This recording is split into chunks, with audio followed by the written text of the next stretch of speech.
Hai, Assalamualaikum warahmatullahi wabarakatuh dan selamat petang. Okey, Alhamdulillah kita berjumpa lagi di petang yang berbahagia ini. Okey, terima kasih kepada anda yang terus setia dan terus menunggu-nunggu ataupun terus bersama saya lah setiap kali saya buat live. Okey, so petang ni insyaAllah saya nak bawakan satu topik kesihatan lah. Okey, kalau you all memang follow saya, sekarang ni saya in charge di klinik TB. Okey, memang hari-hari jumpa pasien TB lah.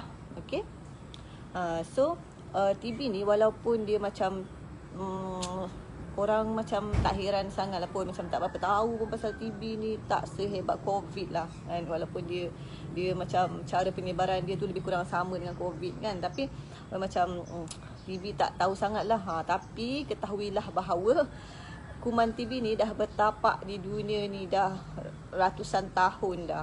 So macam power tak power kan, daripada ratusan tahun sampai sekarang ni masih lagi berkekalan. Tapi sebabnya dia ni mungkin dia adalah jangkitan yang kronik. Maksudnya dia jangkitan dia tu ambil masa yang lama. So sebab itulah dia macam tak sangat diambil berat. Tak macam COVID. Sebab kalau COVID sekali terexpose dengan orang yang sakit COVID tu, maybe for the next 1 or 2 days orang lain yang kena jangkitan tu akan ada simptom lah. Tapi kalau TB ni, kalau you expose kepada orang yang ada kuman TB, your symptom mungkin akan dapat the aktif jangkitan tu for the next 2 or 3 years. Okay, ada yang dapat even.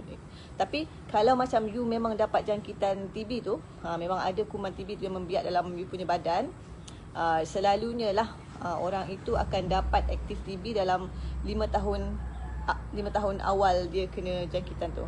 Macam tu, dalam 5 tahun tu lah dia kena jangkitan, dan 5 tahun tu dia ada risiko untuk jadi aktif TB. Okay, so sebab tu lah macam susah sangat, agak susah sikit sebenarnya nak mengawal penyakit TB ni. Sebab dia kalau macam orang even yang ada jangkitan TB tu, yang kita panggil early TB ataupun latent TB, dia tak infectious, dia tak menjangkiti orang, tapi still dia macam apa nama nak cakap tapi orang yang memang ada TB pun macam suka-suka hati je boleh, sebab kita tak boleh, sebab rawatan TB ni dia sangat lama kan, selama 6 bulan. Okey, paling minimum pun 6 bulan. So kita tak boleh nak macam takkan nak tahan orang dalam ward selama 6 bulan kan. Ataupun nak tahan for sampai beberapa masa. Jadi sebab tu orang yang TB ni, dia rawatan dia adalah, walaupun dia adalah penyakit berjangkit, tapi rawatan dia adalah bukan dalam ward, macam tu. Okay, so kita tak boleh nak tahan dia kan. Kalau lah kita katakan, okay, you balik rumah, you kena quarantine, tak boleh keluar rumah, bla bla bla. Tapi kalau nak keluar rumah, dia keluar juga. In fact, ramai orang yang macam tak tahu daripada mana dia dapat jangkitan tu. Sebab dia mungkin berada di kalangan kita, dia mungkin berada di kalangan kita, so kita tak tahu siapa yang bawa kuman TB, dan mungkin kita sendiri pun sedang ada jangkitan TB yang tunggu masa je nak jadi aktif, kan. So bila kita cakap pasal TB ni, okay, kuman TB ni dia sebenarnya antara kuman yang memang sangat kuat lah. Okay, memang sangat kuat. Kalau ikut dia macam dia punya rawatan pun dia perlukan antibiotik yang khas. Okay, dan antibiotik itu memang yang itu je yang ada. Itu je pilihan dia. Okay, kalaulah dia mengalami kerintangan kepada antibiotik tu, so dia punya rawatan tu akan jadi lebih sukar dan lebih lama. So itu yang kita tak nak. Okay, itu yang kita tak nak. Tapi yang menakutkannya ialah sebab kuman TB ni dia sama je dengan kuman-kuman lain kan. Kalau dia dengar pasal kerintangan antibiotik, so sama juga TB pun dia boleh berlaku kerintangan juga. So itu yang kita takut sangat sebenarnya dengan TB ni. Sebabnya kalau dia berlaku kerintangan tu, rawatan dia akan jadi lebih sukar dan lebih lama. Dan pilihan ubat dia pun memang sangat-sangat yang dah lah mahal. Tak, memang mahal gila ubat dia. Okay, kalau boleh lindungilah diri kita dan juga family kita daripada kuman TB dengan meningkatkan kita punya imun. Sebab kalau you macam terkena infection kan, okay, a matter of immune. Okay, macam kuman TB tu menunggu immune you untuk drop, dan lepas tu dia akan jadi aktif. Okay, so sistem imun. Okey, jadi sebab ubat dia ni sangat kuat, dia memang ada banyak side effect lah sebenarnya. So side effect yang biasa tu, yang pening, muntah semua tu, sakit perut lah, apalah. Okey, itu memang ada lah. Tapi yang paling kita nak jaga ialah dia sebenarnya boleh merosakkan hati lah. Okey, macam semua ubat TB tu pun dia ada risiko untuk kerosakan hati. Okey, so alah, kat mana sudah? So dia ada risiko untuk kerosakan hati. So setiap kalau ikut protokol, bila mulakan ubat TB tu 2 minggu selepas tu kita akan sebelum start ubat tu kita tengoklah dulu dia punya keadaan hati macam mana kan. Lepas tu 2 minggu lepas tu kita akan check balik, tengok kalau macam okey kita boleh teruskan ubat, kalau tak okey dan kena tukar lagi ubat, kena adjust dia punya ubat lah. So tak payah risau lah, sebab kita memang tak akan biarkan kalau macam you ada risiko untuk kerosakan hati tu, memang kita tidak akan membiarkan macam tu je. Okay, kita akan do something dengan ubat tu. So memang kena itulah, kena main-main dengan ubat tu. Kalau semua ubat tu you tak boleh, so itulah yang akan jadi masalah sikit. Okay, so okay, so sebenarnya saya nak cakap pasal kesihatan hati sebenarnya kan. Saya tahu hati tu dia adalah tempat untuk mengapa ni? Macam dia satu tempat nak cakap pembuangan sampah sebenarnya. Tapi macam tak berapa sopan. Tapi itulah sebenarnya hakikat dia, okey. Hakikat dia semua toksin dalam badan kita ni dia akan hantar ke dalam hati dan hati akan proses. Sebab toksin dia sebenarnya bahaya untuk kita punya badan. So dia akan hantar ke hati dan hati akan proses untuk jadi benda yang lebih selamat, dan sama ada dia akan digunakan semula ataupun dia akan dibuanglah daripada badan kita dengan keadaan yang selamat. Okey, so cuba kita tengok di keliling kita. Okey, renung sekejap, tengok sekejap keliling kita.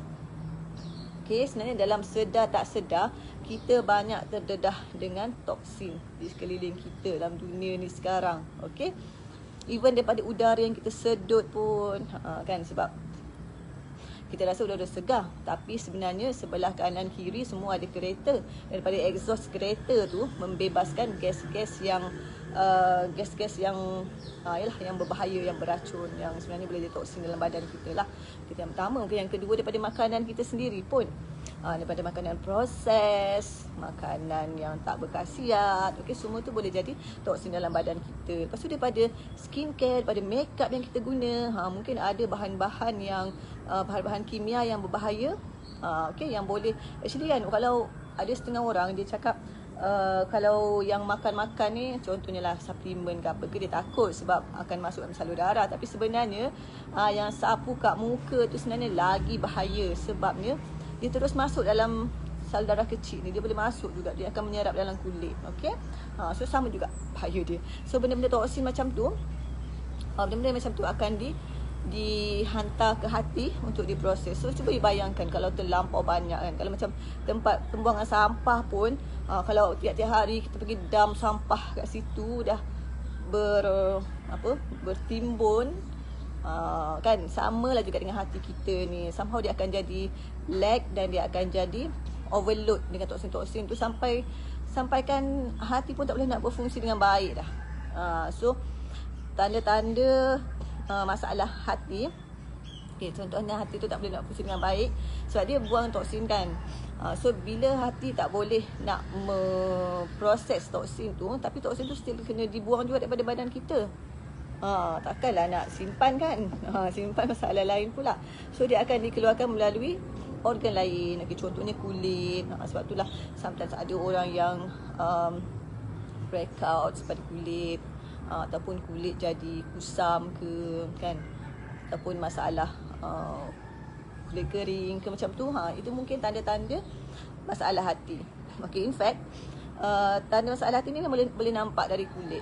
Okay, sebelum lagi dia jadi, saya rasa ramai orang tahu mata kuning, kulit kuning semua tu kan, masalah dengan hati. So itu actually itu later stage sudah. Maksudnya memang ada kerosakan pada sel hati. Tapi kalau macam hati tak boleh berfungsi dengan baik, toksin-toksin tu terpaksa dikeluarkan daripada tempat lain. So paling ketara nampak pada kita punya kulit lah. Okay, so kalau orang yang ada masalah jerawat di muka, di belakang seluruh badan ke, tu mungkin tanda you punya hati congested. dia macam mengalami kesesakan terlampau banyak dengan toksin. Jadi dia pun tak boleh nak memproses toksin tu dengan baik. Okey, tapi berita gembiranya, berita baiknya adalah kita boleh bantu hati kita. Kita boleh bantu sel hati kita supaya kita boleh bantu dia untuk bertindak dengan lebih baik, ataupun kita boleh bantu dia dengan mengurangkan pendedahan pada toksin ni. So macam mana? So apa yang kita boleh buat kan? Kita kena jaga kita punya makan lah kan. Kita tahu makanan-makanan proses, makanan-makanan yang tak berkhasiat semua tu boleh menyebabkan toksin meningkat dalam badan kita. So kita kurangkanlah tu. Dan juga penggunaan kosmetik, penggunaan skincare yang ada bahan kimia bahaya ni. So yang itu kita boleh kurangkan. Tapi kalau macam yang pendedahan kepada alam sekitar ni kan mungkin susah sikit lah kan. Sebab even dalam rumah kita sendiri pun sebenarnya daripada cat-cat rumah tu pun ada juga bahan kimia dia kan. So apa yang kita boleh kawal, kita boleh kawal kan. Tapi saya nak share hari ni adalah 6 herba yang boleh membantu untuk meningkatkan kesihatan hati kita. Kita boleh bantu sel hati kita untuk bertindak dengan lebih baik, berfungsi dengan lebih baik dengan 6 herba ni lah. Okay. So yang pertama nama dia ialah Schizandra. Okay.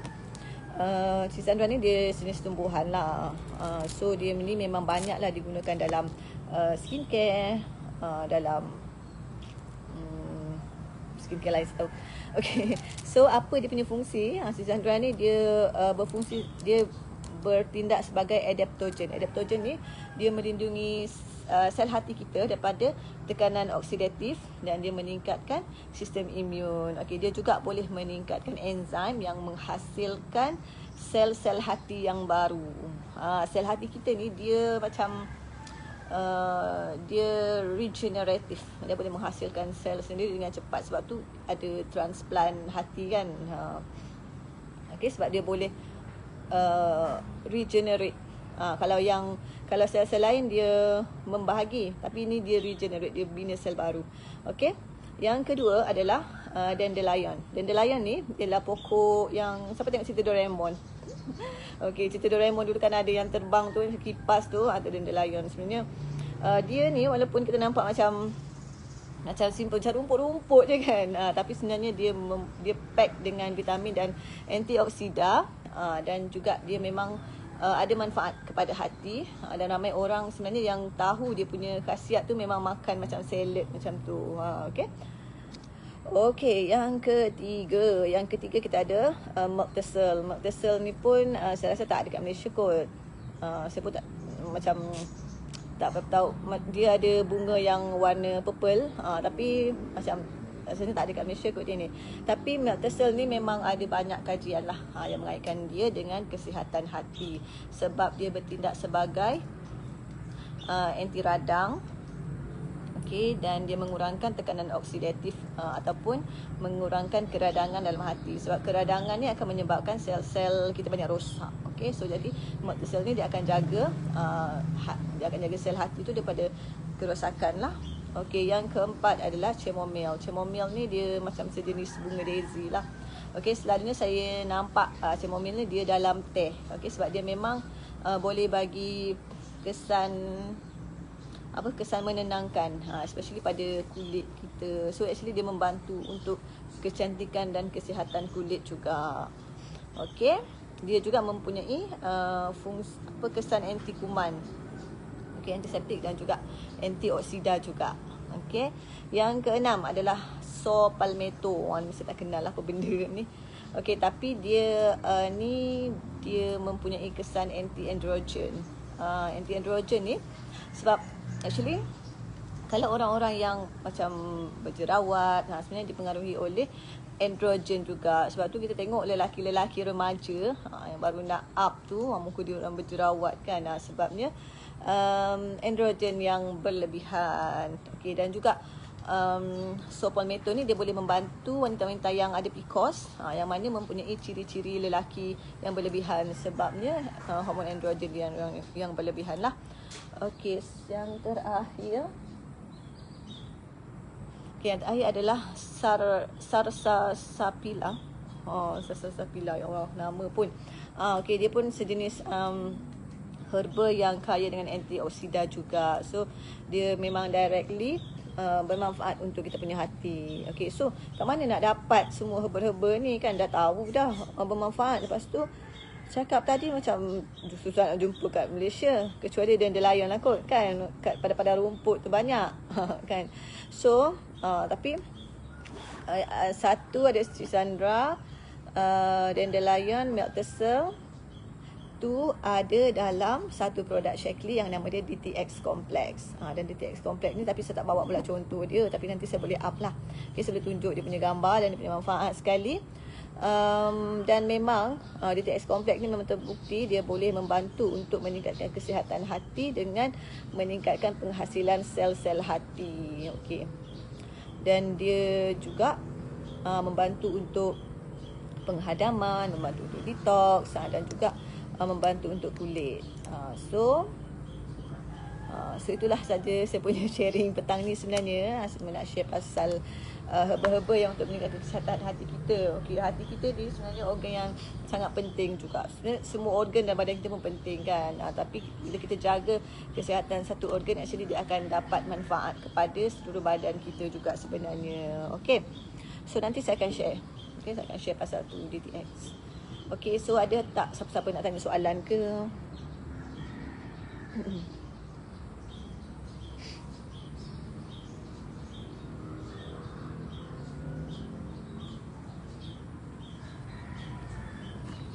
Okay, so kalau tak ada apa-apa, saya rasa sampai situ je lah. Okay, saya harap anda dapat manfaat lah daripada apa yang saya share petang ni. So jangan lupa sharekan dengan kawan-kawan anda juga. Tahu kalau yang macam nak jaga kesihatan hati ke, ada masalah yang berkaitan dengan hati ke kan. So kita sama-sama share untuk kesihatan bersama. Okay, so itu saja. Bye bye. Assalamualaikum. Jumpa lagi.